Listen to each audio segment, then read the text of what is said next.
धर्मेंद्र प्रधान इस्तीफा दो। नरेंद्र मोदी छात्र विरोधी, छात्रों के सम्मान में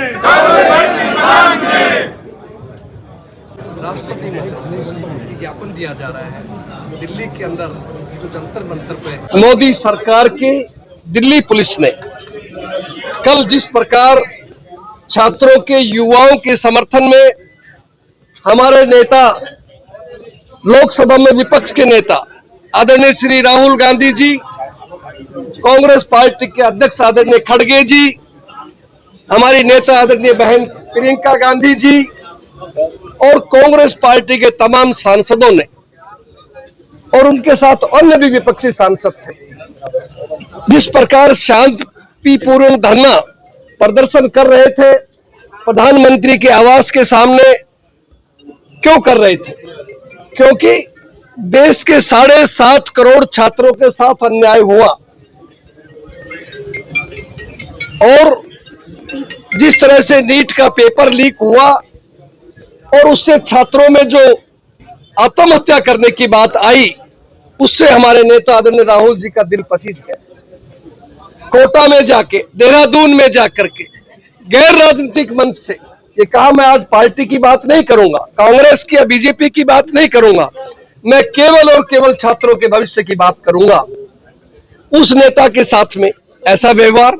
और जब देश के लोग, आजाद देश के अंदर अगर जंतर मंतर जो स्थान फिक्स किया हुआ है, निश्चित किया हुआ है, वहां कोई शांतिपूर्ण तरीके से धरना करे, अनशन करे और तानाशाही सरकार उसको अनशन न करना दे और उन छात्रों पे, उन युवाओं के ऊपर लाठी चार्ज किया जाए, बर्बरतापूर्ण कार्रवाई की जाए। और ऐसी कार्रवाई हमारे नेता राहुल गांधी जी के साथ की। आपने देखा होगा फोटो के अंदर पैरों में चोट आई है, नाक से खून बह रहा है। ये देश का विपक्ष का नेता, सबसे बड़ी अपोजिशन की चेयर है वो। एक तरफ अगर जीता हुआ होता है प्रधानमंत्री होता है, दूसरा विपक्ष का नेता होता है। तो जो विपक्ष के नेता के साथ देश में पहली बार ऐसी हरकत की जा रही है, तो हम सब के लिए, लोकतंत्र के लिए बहुत चिंताजनक विषय है। उसीलिए हम सब लोग, हरियाणा के तमाम हमारे प्रभारी जी श्री संजय दत्त जी, हमारे सभी वरिष्ठ विधायकगण जो आज यहाँ मौजूद भी है मेरे साथ में, श्री अशोक अरोड़ा जी, श्री रामकंठ काला जी, श्री चट्ठा जी, श्री मेवा सिंह जी, इन सभी साथियों के साथ में लेकर के आफ्ताब अहमद साहब हमारे और वरिष्ठ विधायकों के साथ में कल शाम को हम महामहिम राज्यपाल महोदय के पास में शांतिपूर्ण तरीके से अब कांग्रेस दफ्तर से जब हमको ज्ञापन देने जा रहे थे, और उस ज्ञापन के अंदर क्या था? केवल 3 बातें थी कि शिक्षा मंत्री को इस्तीफा देना चाहिए, पार्लियामेंट चल रही है उसमें खुली बहस होनी चाहिए, और जो केस बनाए गए हैं छात्रों युवाओं पे झूठे केस, उन केस को वापिस होना चाहिए। हमें कांग्रेस दफ्तर के बाहर निकलते ही गिरफ्तार कर लिया गया। रात के 12 बजे तक हमें थाने में सेक्टर 17 में बैठा के रखा गया। हमारी बहनें जो महिला विधायक थी, कार्यकर्ता थे, उनके साथ दुर्व्यवहार किया गया, यहाँ तक कि लाठीचार्ज की भी नौबत आ गई, जबरदस्त घसीटा गया। किसी भी सरकार का ये दायित्व होता है कि हमारे देश के छात्र और विद्यार्थी जो हमारे देश का भविष्य है, उनके हितों की रक्षा करें, उनके सपनों को साकार करने के लिए पूरक वातावरण तैयार करें, मदद करें। लेकिन यहाँ हम देख रहे हैं कि निकम्मी भारतीय जनता पार्टी की सरकार एक सामान्य रूप से परीक्षा भी ठीक ढंग से नहीं करवा सकती। बार बार लगातार लीक हो रहा है, पेपर लीक हो रहा है। और हैरानी की बात यह है, देश का हर नागरिक सवाल पूछ रहा है कि आपके पेपर लीक हो रहे हैं, आप क्या कार्रवाई कर रहे हो? देश के जो एजुकेशन मिनिस्टर हैं वो जिम्मेदारी इसकी स्वीकारेंगे कि नहीं? कितने विद्यार्थी शहीद हो गए, कितने परिवारों के, कितने माता पिताओं के सपने भंग हो गए।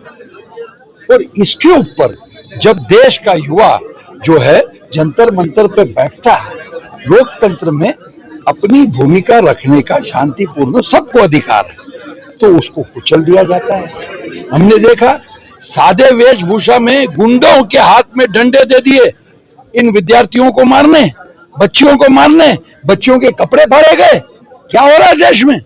और जब जिनको देश की जनता ने विपक्ष का दायित्व सौंपा है, दोनों हमारे राज्यसभा के विपक्ष के नेता कांग्रेस अध्यक्ष आदरणीय खड़गे जी और हमारे लोकसभा के हमारे प्रेरणा स्थान हमारे नेता आदरणीय राहुल जी जब उनके समर्थन में उतरते हैं तो किस तरीके से पूरे देश ने देखा कि जो एक संवैधानिक पद है लीडर ऑफ अपोजिशन, संविधान में डॉक्टर बाबा साहब अंबेडकर जी ने उसका उल्लेख किया है, उसकी गरिमा को नहीं रखते हुए राहुल जी से हाथापाई की गई।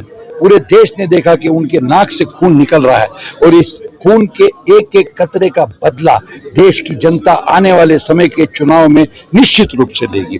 मैं आपको सिर्फ इतना बताना चाहता हूं कि हरियाणा कांग्रेस के अध्यक्ष और सभी हमारे जो वरिष्ठ हमारे आज भी उपस्थित हैं, वरिष्ठ हमारे विधायक, पूर्व मंत्री, पूर्व स्पीकर अशोक अरोड़ा जी, राम कलरा जी, मेवा सिंह जी जो हमारे पूर्व विधायक हैं और जिला अध्यक्ष हैं, कल मंजीत जी भी थे, सभी हर जिले में आज जो है दोपहर को डीसी ऑफिस के बाहर ये आंदोलन हो रहा है।